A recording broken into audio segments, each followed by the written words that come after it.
Hi there, welcome back to your history class. Today is the last part of your chapter, Writing and City Life.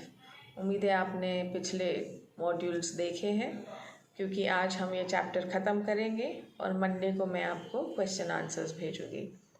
If you have not understood anything about the chapter, please feel free to ask me any questions, though I have tried my best कि आप लोगों को ये समझ में आ जाए. Also syllabus के बारे में मैंने आपको वीडियो में बताया था और पीडीएफ भी भेजा था. अगर उससे भी कनेक्टेड कोई भी प्रॉब्लम या क्वेरी है तो आप मेरे से सैटरडे को पूछ सकते हैं. उम्मीद तो यही की है कि आपको सब समझ में आ जाए and you may not have any doubts, but if still any doubts are there, please feel free to ask me anything, right? Connected to the history syllabus or this chapter in particular. Today I will be teaching you cities in Mesopotamian culture. In this particular topic हम लोग ये पढ़ेंगे कि the people in the Mesopotamian culture did not follow any one particular culture, right? कुछ एक culture follow नहीं करते थे. They had different cultures और डिफरेंट कल्चर्स के लोग साइड बाय साइड एग्जिस्ट करते थे. और जैसे हम लोग डिफरेंट रिलीजन्स और डिफरेंट स्टेट्स टुगेदर एक इंडिया बनाते हैं, उसी तरीके से मेसोपोटामिया में भी लोग साथ साथ रहते थे.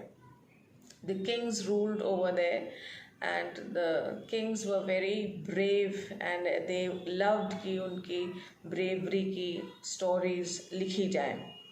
So one such king was King Gilgamesh. और उनके बारे में या उनकी लाइफ के बारे में और उनके ग्लोरिफिकेशन के बारे में हमको जो रिसर्चेस चल रहे थे उसमें हम लोगों को 12 टैबलेट्स मिले हैं. Tablets I have already told you, it is not like the modern tablet that we have, जो पत्थर के टैबलेट्स होते थे जिस पे लिखाया जाता था, क्ले टैबलेट्स होते थे. तो उन टैबलेट्स में 12 टैबलेट्स मिले हैं जिनके बारे में सिर्फ किंग गिलगमेश के बारे में बताया गया है. He was the king of Uruk and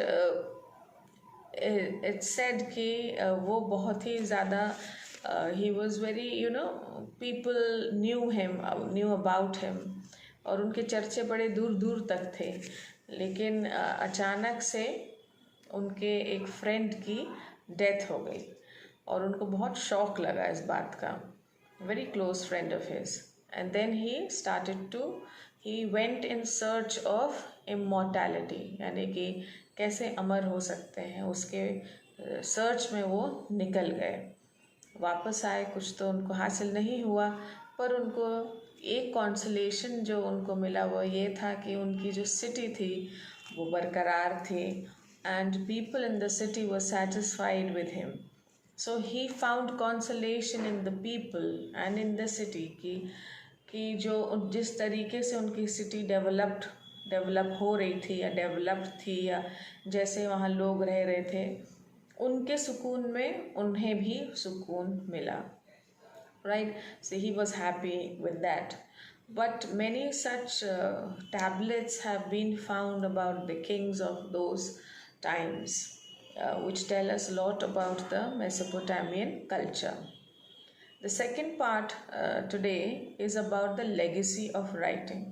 जो सबसे important चीज़ जो Mesopotamian culture ने हम लोगों को दी है, that is of course, and not now, imagine 1800 BC में, that is 1800 before the Christian era or before Christ भी बोला जाता है. तब जो टैबलेट्स मिले हैं उस समय में, उसमें जो सबसे जो हम लोग कहते हैं it is a gift of the Mesopotamian culture to the people of the world is the concept of mathematics. Maths क्या होती है, गणित क्या होती है, इसका जो मेन कॉन्सेप्ट है वो मेसोपोटामियंस ने हम लोगों को दिया है. And in a number of tablets हम लोगों को जो मिले हैं उसमें मल्टीप्लिकेशन सम्स हैं, डिवीजन सम्स हैं, स्क्वायर रूट्स हैं, टेबल्स हैं, कंपाउंड इंटरेस्ट के सम्स हैं और ना कि सिर्फ मैथ्स बट साइंस के बारे में भी, रेवोल्यूशन और रोटेशन और लूनर इक्लिप्स और सोलर इक्लिप्स के बारे में भी हमको जानकारी वहाँ से मिलती है। इवन कैसे हम लोग ने जो हम प्रेजेंट डे सिस्टम में फॉलो करते हैं, हमारा कैलेंडर सिस्टम जो है 12 मंथ्स का है, हर महीने में 30 या 31 दिन होते हैं, वो कॉन्सेप्ट भी हमको मेसोपोटामियन कल्चर से मिलता है। A day has got 24 hours and 24 hours में कैसे घंटों में, और घंटे कैसे मिनट्स में हैं, और 1 मिनट में 60 सेकेंड्स होते हैं या 60 मिनट्स बनाते हैं एक घंटा। वो सारी बातें हमको मेसोपोटामियन कल्चर से मिली है। ऑफ कोर्स ये बातें जो थी, जो कॉन्सेप्ट्स थे, इन पे आगे भी रिसर्चेस हुई, इन पे आगे भी पढ़ाई हुई, but the base we got from the Mesopotamian culture. So we term the Mesopotamian culture as a very rich culture, which has told us, or which has given us information about all these important things. And all these things that I'm telling you about science, about maths, about literature, about poems, about history, about astrology, ये सब चीज़ें बिना लिखे possible नहीं थी। तो basically जो हमको गिफ्ट जो वहाँ से मिला है वो नॉलेज का ही नहीं बल्कि राइटिंग का भी है, and all this was not possible without writing. So that is why writing develop during that time.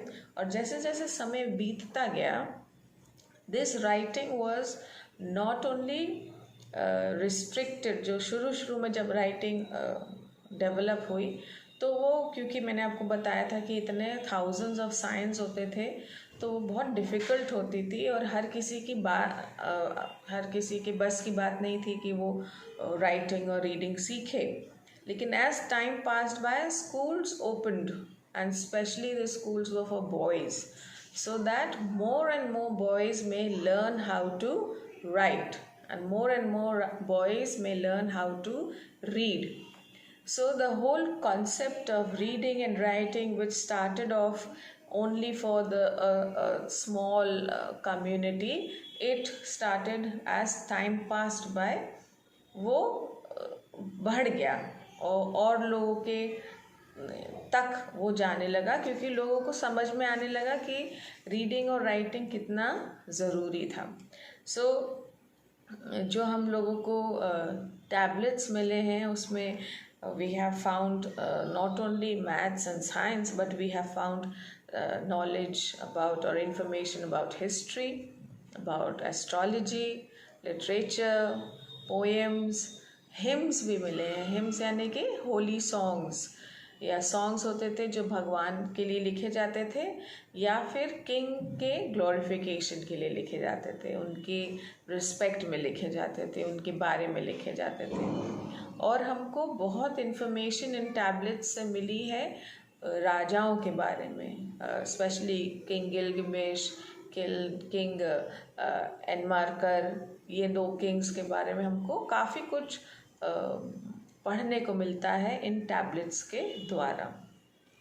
And this is exactly a proof कि जो नॉलेज थी, it was not only restricted to the intellectuals, सिर्फ intellectuals के लिए वो knowledge सीमित नहीं थी, पर धीरे धीरे करके वो नॉलेज बाकी लोगों में भी बढ़ने लगी, and schools were opened so that the children, many boys could gain knowledge, right?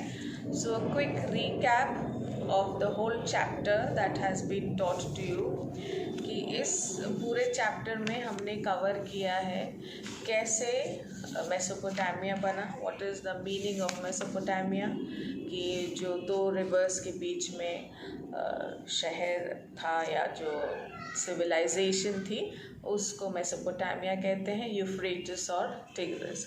फिर हमने थोड़ा रिवर्स के और मेसोपोटामिया की ज्योग्राफी के बारे में पढ़ा था कि कैसे वहाँ पे हरे मैदान भी हैं, ग्रासलैंड्स भी हैं, स्ट्रीम्स भी हैं, डेजर्ट्स भी हैं, और कैसे उन रिवर्स में फ्लड्स हर साल आते थे, जिसकी वजह से पानी की बहुत प्रॉब्लम होती थी। कहीं कहीं पानी पानी ज़्यादा होने के कारण विलेजेस डिस्ट्रॉय हो जाते थे और लोगों को अपने आप को रीलोकेट करना पड़ता था एक जगह से दूसरी जगह। और कैसे आपस में ट्राइब्स में भी उस पानी की वजह से लड़ाई हो जाती थी, क्योंकि जब पानी ज़्यादा हो जाता था तो लोग उसको नालियों से खेतों में डाइवर्ट करते थे। तो जो अपहिल रहते थे यानी कि ऊपरी सतह पे, तो उनको पानी ज़्यादा मिल जाता था, और जो डाउन हिल रहते थे उनके पास पानी उतना नहीं आ पाता था। We also studied कि apart from producing food, they also became interested in other professions and occupations also, और एक्सपोर्ट इम्पोर्ट का बिजनेस भी शुरू हुआ, जिसकी वजह से writing actually started. So writing started to maintain records and for legal work, but slowly and steadily जो writing थी वो it increased, and not only was it limited to a certain section of society, but it spread, and though it was very difficult and people who knew how to read and write were highly respected in the society. We also studied that how the people worshipped the nature gods, and they dedicated the temples to these gods, जो moon God हो गए क्या, या love God of love and war, या sun god हो गए। तो different God's थे, नंबर ऑफ गॉड्स थे, और हर गॉड को एक मंदिर डेडिकेटेड था। और जब ये ट्राइब्स में आपस में लड़ाई हो जाती थी, and if they used to win a war, the person who won the war, the chief of the tribe, used to start making a temple in honor of God, because